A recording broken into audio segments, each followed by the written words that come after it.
بسم اللہ الرحمن الرحیم۔ السلام علیکم ورحمۃ اللہ وبرکاتہ۔ تمام تعریفیں اللہ رب العالمین کے لیے ہیں جو سب جہانوں کا پروردگار ہے۔ درود السلام ہو حضور سید الانبیاء والمرسلین ختم النبیین حضرت محمد مصطفیٰ صلی اللہ علیہ وآلہ وسلم پر، جن کی باسط ساری کائنات کے لیے رحمت بن کر آئی۔ سننے والوں، آج ہم اس بابرکت مہینے ربیع الاول کی فضیلت، نبی کریم صلی اللہ علیہ وآلہ وسلم کی ولادت، باسعادت کے ایمان افروز واقعات، آپ کی ولادت کے وقت ظاہر ہونے والے معجزات اور آپ کی شان کریمی پر روشنی ڈالیں گے۔ آئیے دل کو ادب سے جھکائیں، محبت کے چراغ روشن کریں اور ان لمحوں کو محسوس کریں جب دنیا میں سب سے بڑی نعمت نازل ہوئی، یعنی ہمارے پیارے نبی صلی اللہ علیہ وآلہ وسلم۔ اللہ تعالیٰ نے قرآن مجید میں ارشاد فرمایا، وَمَا أَرْسَلْنَكَ إِلَّا رَحْمَةً لِّلْعَالَمِينَ، اور ہم نے آپ کو نہیں بھیجا مگر تمام جہانوں کے لیے رحمت بنا کر۔ یہ آیت مبارکہ نبی کریم صلی اللہ علیہ وآلہ وسلم کی شان کو بیان کرتی ہے کہ آپ صرف ایک قوم کے لیے نہیں بلکہ ساری کائنات کے لیے رحمت ہے۔ ربیع الاول کا مہینہ وہ مہینہ ہے جس میں اس کائنات کی سب سے عظیم ہستی دنیا میں جلوہ گر ہوئی۔ روایتوں میں آتا ہے کہ جب حضرت آمنہ رضی اللہ تعالی عنہا کے گھر ولادت رسول صلی اللہ علیہ وآلہ وسلم کا وقت آیا تو ساری کائنات میں نور پھیل گیا۔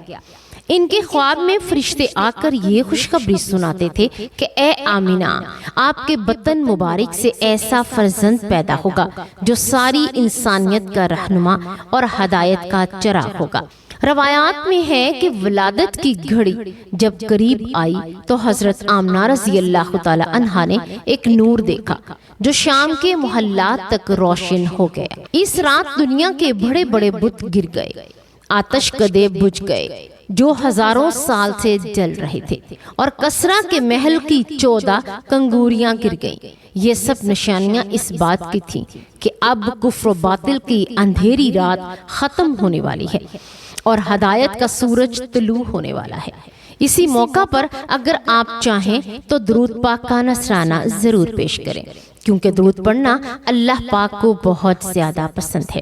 صلی اللہ علیہ وآلہ وسلم، صلی اللہ علیہ وآلہ وسلم، صلی اللہ علیہ وآلہ وسلم۔ وہی خدا ہے جس نے نور محمد بنایا ہے، جہاں کی ظلمتوں کو جس نے اجالا بنایا ہے۔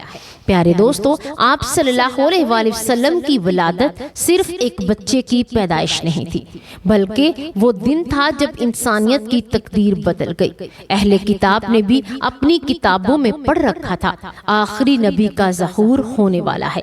کئی اہل علم یہود و نصارہ اس دن کی تلاش میں تھے۔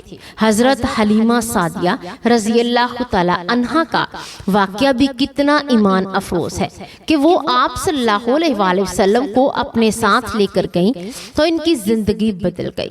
ان کے بکریاں زیادہ دودھ دینے لگیں، ان کے گھر میں برکت اتر آئی۔ یہ سب اس لیے کہ وہ گھر اب رحمت عالم کے نور سے روشن ہو گیا تھا۔ اللہ تعالیٰ نے ایک اور جگہ قرآن میں فرمایا، لَقَدْ مَنَّ اللَّهُ عَلَى الْمُؤْمِنِينَ إِذَا بَعَثَ فِيهِمْ رَسُولًا مِّنْ أَنفُسِهِمْ، بے شک اللہ نے مومنوں پر بڑا احسان کیا ہے کہ ان میں انہی میں سے ایک رسول بھیجا۔ واقعی یہ بہت بڑا احسان ہے کہ ہمیں ایسا نبی ملا جو ہماری رہنمائی کرتا ہے، ہماری مغفرت کی دعا کرتا ہے اور قیامت کے دن ہماری شفاعت بھی کرے گا انشاءاللہ۔ حضور صلی اللہ علیہ وآلہ وسلم کی شان بیان کرنے کے لیے اگر ہم لاکھوں کتابیں بھی لکھ دیں تو بھی مکمل بیان نہ ہو سکے گا۔ آپ صلی اللہ علیہ وآلہ وسلم کی حیات طیبہ کا ہر لمحہ روشنی ہے، محبت ہے، کرم ہے۔ آپ نے کبھی کسی کو مایوس نہیں کیا، ہمیشہ دینے والے بنے۔ ایک سائل جب آپ کے پاس آتا تو آپ یا تو اس کی ضرورت پوری کر دیتے یا محبت سے دعا دے دیتے۔ مصطفیٰ جان رحمت پہ لاکھوں سلام، شمع بسم ہدایت پہ لاکھوں سلام۔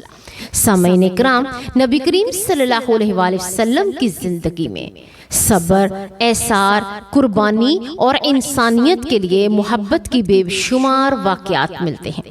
آپ نے کبھی کسی بھیک مانگنے والے کو سخت جواب نہ دیا، بلکہ فرمایا جو شخص سوال کرنے والا آئے اسے خالی نہ لوٹاؤ، یا تو کچھ دے دو یا نرمی کے ساتھ دعا دے دو۔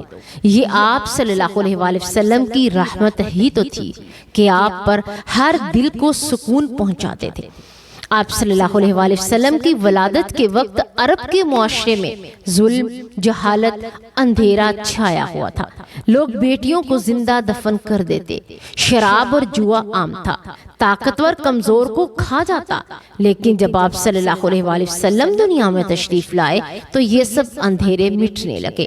آپ نے عدل، محبت، رحم اور انسانیت کی بنیاد ڈالی۔ یہی وجہ ہے کہ آج جب ہم ربیع الاول مناتے ہیں تو یہ صرف خوشی کا دن ہی نہیں بلکہ اپنی زندگیوں کا محاسبہ کرنے کا بھی دن ہے۔ کیا ہم نے واقعہ ہی نبی کریم صلی اللہ علیہ وآلہ وسلم کی تعلیمات کو اپنی زندگیوں میں اپنایا؟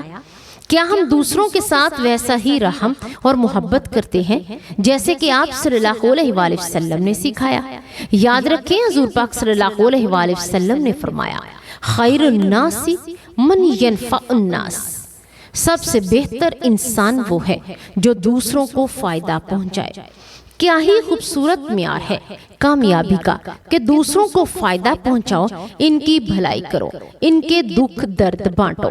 پیارے ناظرین، اب بات کرتے ہیں ربیع الاول کے مہینہ اور اس کے خاص اعمال کے بارے میں۔ ربیع الاول کا سب سے بڑا واقعہ یہ ہے کہ اس مہینے میں رسول اللہ صلی اللہ علیہ وآلہ وسلم کی ولادت باسعادت ہوئی۔ اس کے علاوہ اس مہینے کی تاریخوں یا دنوں میں کوئی مخصوص عبادت جیسے فلاں دن اتنی بار سورت پڑھنے سے فلاں گناہ معاف، یا فلاں ذکر کرنے سے اتنے سال کی نمازیں قضا نہیں ہوں گی، یا قضا نمازیں معاف ہو جائیں گی، نہ قرآن میں ثابت ہے اور نہ حدیث میں۔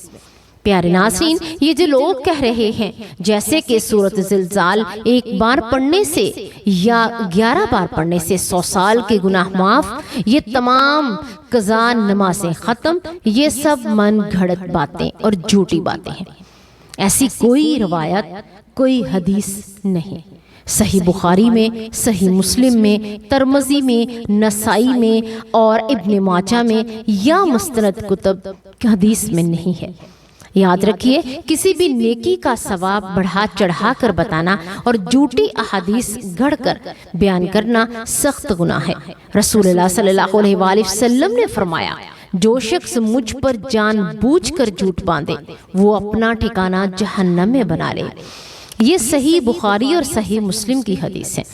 اب آخر میں بات کرتے ہیں صحیح فضائل ہیں کیا۔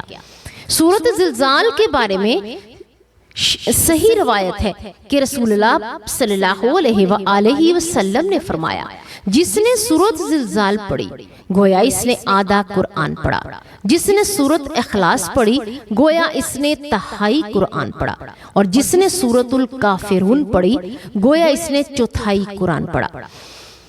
یہ حدیث سنن ترمذی میں ہے، لیکن کہیں بھی یہ نہیں ہے کہ 100 سال کے گناہ معاف ہو جائیں گے یا نماز قضا نہیں ہوگی۔ یہ سب لوگوں کی گھڑی ہوئی باتیں ہیں۔ ربیع الاول میں خاص کوئی ورد یا کوئی سورت کے پڑھنے کی وہ فضیلتیں نہیں ہیں جو وہ بیان کر رہے ہیں۔ اصل چیز یہ ہے کہ ہم نبی پاک صلی اللہ علیہ وآلہ وسلم کی سیرت پر عمل کریں، صلاۃ و سلام بھیجیں اور نوافل تلاوت کریں، صدقہ دیں۔ صحیح عبادت ہے۔ آخر میں سننے والوں دعا ہے کہ اللہ تعالی ہمیں اپنے پیارے نبی صلی اللہ علیہ وآلہ وسلم کی سچی محبت عطا فرمائے، ہمیں ان کی تعلیمات پر عمل کرنے والا بنائے اور روز قیامت ان کے قدموں میں جگہ عطا فرمائے۔ یا رسول اللہ صلی اللہ علیہ وآلہ وسلم، ہماری زندگیاں آپ کے نام پر قربان، ہماری کامیابیاں آپ کی اتباع میں ہیں۔ ہمیں اپنی زندگیوں کو آپ کی سنت کے مطابق گزارنے کی توفیق دے دیجئے۔ اے اللہ، ہمیں نبی کریم صلی اللہ علیہ وآلہ وسلم کے صدقے گناہوں کی معافی عطا فرما، ہمارے دلوں کو نور ایمان سے بھر دے، ہماری زبان کو نعت رسول صلی اللہ علیہ وآلہ وسلم سے تر رکھ اور ہمارے گھروں کو برکتوں سے آباد فرما۔ آمین یا رب العالمین۔ درود پاک ضرور پڑھیں۔ اللہم صلی وسلم